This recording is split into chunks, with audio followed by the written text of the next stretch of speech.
What is You she never know doing? what you're going to get. You don't know what you're going to get on your account. And is that something that you struggle with on social media, Anna, in a sense that you're Anna Cash? She's the Smart Home Canning is your account name that you Yeah. go by.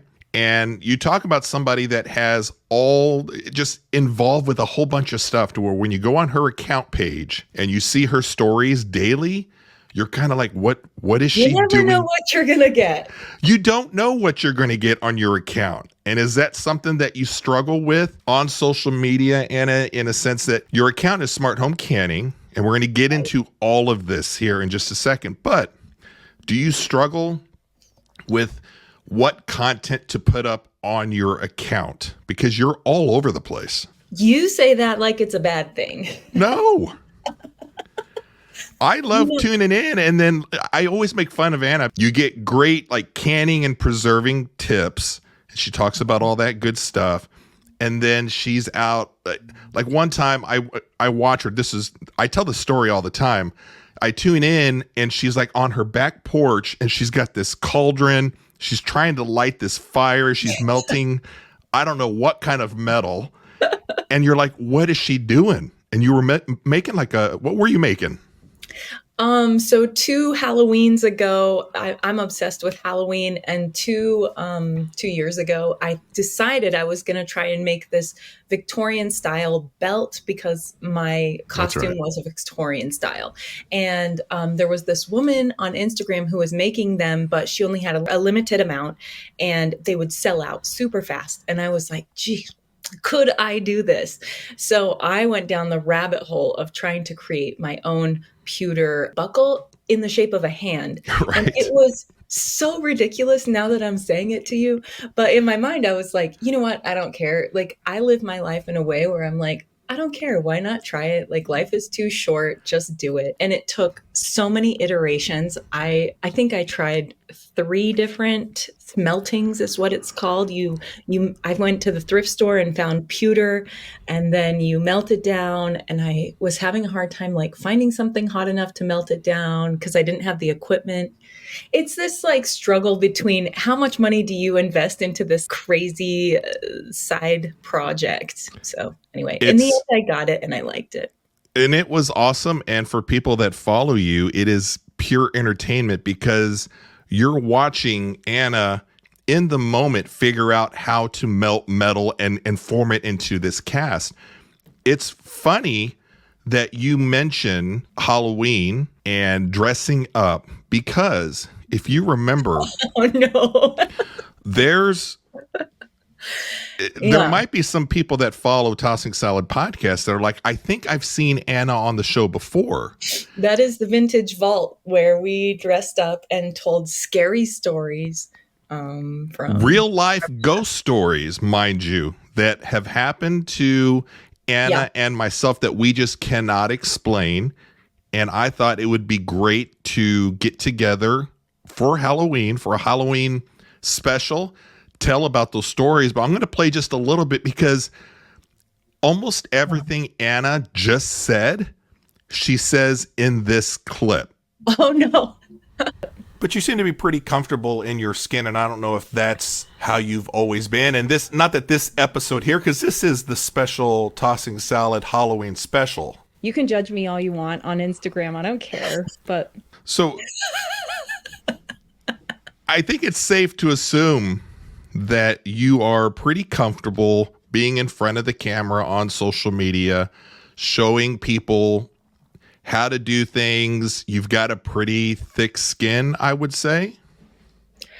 Yeah, I think so. I mean, occasionally I'll get the comment from people, usually men, saying, just stick to canning. Like, what are you doing? Like, we don't care about thrifting. We don't care about travel. We don't care about like melting metal into a belt buckle. Like, you know, there's always going to be those people.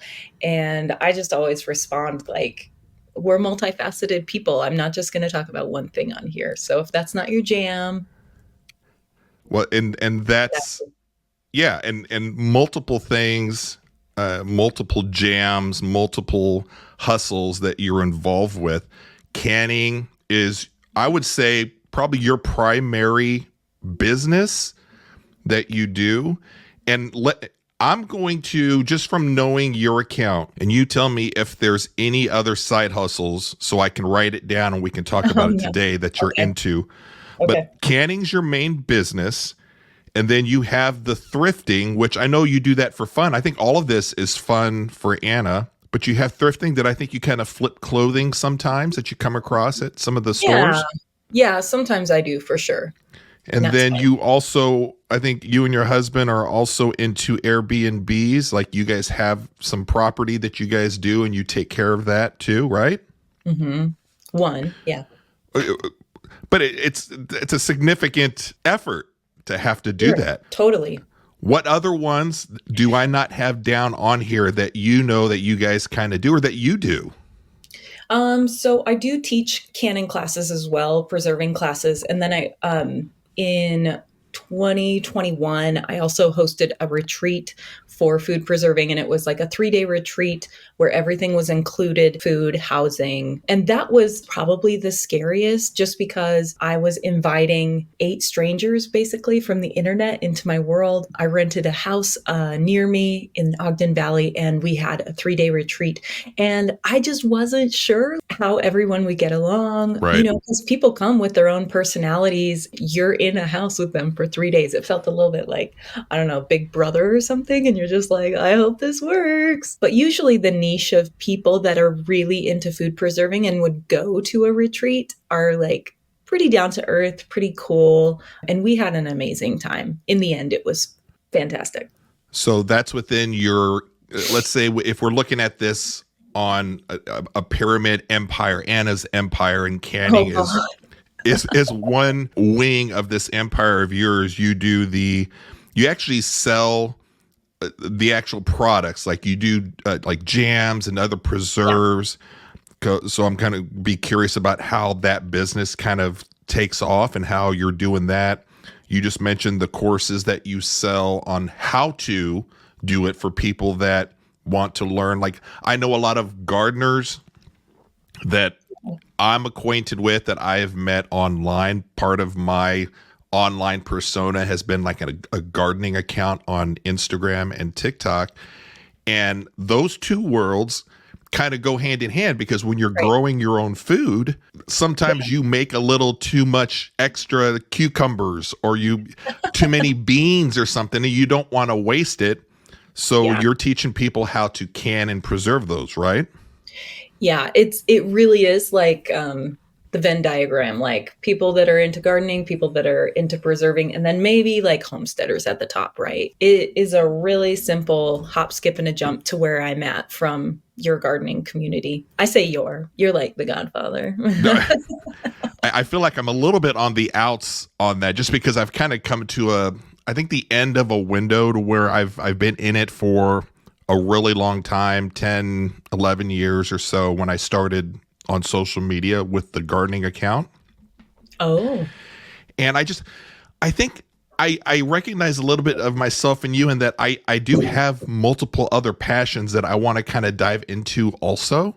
Uh-huh. And the gardening has just kind of come to a point to where I'm not getting the same amount of fun as I first started. Like I think I lost my way a little bit into why I was gardening and what I was doing it for.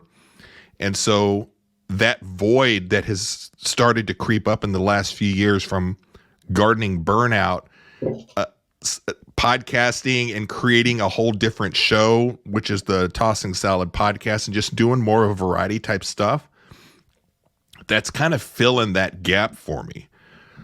Well, and you had a lot of issues with like Instagram, like being in Instagram jail, right? And trolls and stuff like that. But doesn't that come with as your account kind of grows? I mean, your account you have a healthy size TikTok account, you have a healthy size Instagram account. As you're growing, aren't you encountering the same thing as far as like the comment section? It gets a little too viral or it gets out to too many people outside of your community. You're dealing with these trolls and like you said, these guys telling you stick to canning. Uh-huh. It's really not too bad. I don't usually post anything too controversial that people are, polarizing. You I don't don't think doing your canning a specific scientific way, whereas a lot of people within the canning community or in homesteading are like, well, that's not how my grandma used to do it. Isn't that controversial? It can be, but always in the caption, I put, this is who I am. I will always teach safe canning practices. If that's something that you're not interested in, I'm not going to be offended if you don't follow me.